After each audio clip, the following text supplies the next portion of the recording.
ఉన్న బంగారాన్ని విడిపించి ఆ రోజు ఆన్లైన్ రేటుకే మేము కొంటాం. Sharma gold company.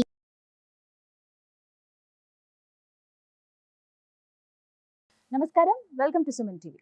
ఈ క్రోధి నామ సంవత్సరంలో 27 నక్షత్రాల్లో జన్మించిన వారికి ఎలాంటి ఫలితాలు ఉండబోతున్నాయి, అలాగే వారు చేసుకోవాల్సిన పరిహారాలు ఏమిటి, వీటి గురించి వివరించేందుకు ప్రస్తుతం మనతో పాటు ఉన్నారు ప్రముఖ జ్యోతిష్యులు, తంత్రశాస్త్ర కోవిదులు డాక్టర్ ప్రదీప్ జోషి గారు. వారితో మాట్లాడి మరిన్ని విషయాలు తెలుసుకుందాం. గురుగారు నమస్కారం అండి. శ్రీమాత్రే.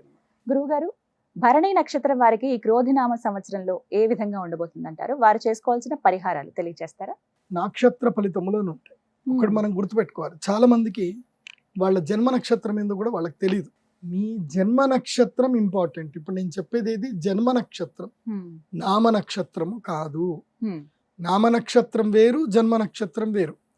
నామ నక్షత్రానికి ఏ రాశి ఫలాలు గాని, ఏ గోచార ఫలితాలు గాని వర్తించవు. పేరు పేరే, పేరులో కొంచెం బలం ఉండాలి, అంతకు మించి ఏం లేదు. అది న్యూమరాలజీ అనుకోండి. నేను చెప్పేటువంటి పరీక్ష ఏవైతే నక్షత్ర ఫలితాలు ఏవైతే ఉన్నాయో ఇవి జన్మ నక్షత్రం అయితే తెలుసుకోవాలి. మీ జన్మ నక్షత్రం మీకు తెలియదంటే నా వెబ్సైట్కి విజిట్ అవ్వండి. అక్కడ మీ date of birth, time, place అన్ని కూడా ఎంటర్ చేయండి. మీకు మీ యొక్క జాతకం మీకు ఈమెయిల్లో PDF రూపంలో వస్తుంది. ఇది 500 పేజీలకు పైగా వస్తుంది. డే టు డే రిపోర్ట్ తో సహా వస్తుంది. అంటే ఈ రోజు ఏం జరగబోతుంది, రేపు ఏం జరగబోతుంది అనేది సూచన ప్రాయంగా డే టు డే రిపోర్ట్ తో సహా వస్తుంది. సో అది మీరు స్వీకరించవచ్చు. మీ జన్మ నక్షత్రం అక్కడి నుంచి తెలుసుకోండి. పేర్లను బట్టి ఇప్పుడు శ్రీనివాస్ అని పేరు ఉంటుంది, అందరు తులారాశి అని చెప్పేస్తారు. కాదు. ఇప్పుడు వెంకటేష్ అంటారు, వేవో కాకి మృగశిర నక్షత్రము అంటే ఇది మిథున రాశి అని చెప్పేస్తారు. కాదు. సో ఇలా పేరును బట్టి మీరు రాశులు చెప్పుకోకండి, నక్షత్రాలు చెప్పుకోకండి, దాని ఫలితాలు ఉండవు.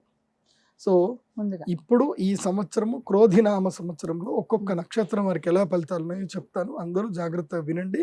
మీ జన్మ నక్షత్రాన్ని బట్టి మీరు నోట్స్ రాసుకోండి. భరణీ నక్షత్రానికి ఒక నుడి ఉంది. భరణీ నక్షత్రంలో పుట్టినటువంటి వాళ్ళు ధరణి నేల్తారు అంటారు.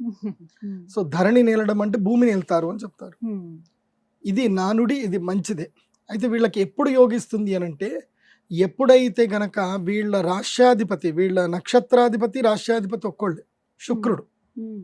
ఒకే అదే నక్షత్రంలో పుడితే శుక్రుడే అధిపతి, రాశి కూడా శుక్రుడే అధిపతి. కాబట్టి ఎప్పుడైతే మీన రాశిలో శుక్రుడు ప్రవేశిస్తాడో వీళ్ళకి రాజయోగం వస్తుంది. అంటే ఈ సంవత్సరం యొక్క మొదలు మీకు రాజయోగం ఉంది. ఆల్రెడీ మీకు అదృష్ట యోగం కూడా ఉంది ఇప్పుడు. బికాస్ గ్రహణం జరగడం వల్ల మీకు అదృష్టం కూడా కలిసి వస్తుంది. మీకు ఏకాదశ స్థానంలో గ్రహణం జరగబోతుంది. కాకపోతే కొంచెం తక్కువ అదృష్టము. కానీ నక్షత్రరీత్యా చూస్తే మీనరాశిలో శుక్రుడు ఎప్పుడైతే ఉంటాడో అప్పుడు మీకు అదృష్ట యుగము. తులారాశిలో శుక్రుడు ఎప్పుడైతే ప్రవేశిస్తాడో అప్పుడు అదృష్ట యుగమే. ఇది మీరు ఏదైనా జ్యోతిష్ శాస్త్రం చూసుకొని లెక్క చూసుకోండి, లేదంటే రాశి ఫలాలు కంటిన్యూ అవ్వండి, చెప్తా ఉంటాను నేను. అయితే ఈ సంవత్సరము వీరికి భరణి నక్షత్రం వాళ్ళకి ఎవరైతే గనక ఏజ్ 18 సంవత్సరాల నుంచి మొదలు 52 సంవత్సరాలు 54 సంవత్సరాల వరకు ఎవరైతే ఉన్నారో వీరందరికీ రాజయోగం ఈ సంవత్సరం. మహా అద్భుతమైన రాజయోగం ఉంది. ఆకర్షణ యోగ సిద్ధి కలుగుతుంది. మీరు ఎక్కడికి వెళ్ళినా ఏది మాట్లాడినా అందరూ కూడా వింటారు. Financial deals కుదురుతాయి. మధ్యవర్తిత్వ వ్యవహారాలు సక్సెస్ఫుల్గా జరుగుతాయి. విదేశీ యోగం గురించి ప్రయత్నం చేసే వాళ్ళకి సక్సెస్ఫుల్గా ఉంటుంది. ఉద్యోగం పోతుంది, అది మంచిదికే, అది చెడుకేం కాదు. ఎందుకోసం అంటే కొంచెం మీకు తిక్క ఎక్కువ కదా, దానికి లెక్కలేకపోతే కష్టము. కాబట్టి ఉద్యోగం అయితే పోతుంది, పోయినా మంచిదే. వ్యాపారం ఏదైనా చెయ్యండి. ఈ సంవత్సరం భరణి నక్షత్రం వారికి అదృష్ట కాలము. అయితే మీకు ఏదైతే గనక ఈ టైం ఏమంటారు, జూలైలో మాత్రం మీకు అరిష్టం ఉంది. జూలైలో ఉద్యోగం పోతుంది, తిట్లు తింటారు, భార్యాభర్తల మధ్యన గొడవలు జరుగుతాయి, అవమానాల పాలవుతారు. ఆ తర్వాత ధన నష్టం కూడా జరుగుతుంది. కాబట్టి జూలై ఆషాఢ మాసం జాగ్రత్తగా ఉండాలి. నోరు జారకండి భరణి నక్షత్రం వారు. తల పొగురు కాస్త తగ్గించండి భరణి నక్షత్రం వారు. కేవలం సంపాదన మీద కాన్సన్ట్రేషన్ చేయండి. ఎమోషన్స్ మీద కానివ్వండి, అదేవిధంగా రెప్యుటేషన్ మీద కానివ్వండి వెళ్ళకండి. రెప్యుటేషన్ గురించి కానీ ఎమోషన్స్ గురించి పోయారనుకోండి, నష్టమే తప్ప లాభం ఉండదు. అవి ఎక్కువ పట్టించుకోకండి.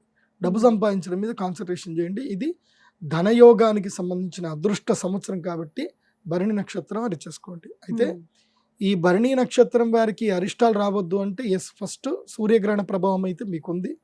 గ్రహణానికి అరిష్ట నివారణ తంత్రం చేయించుకోండి.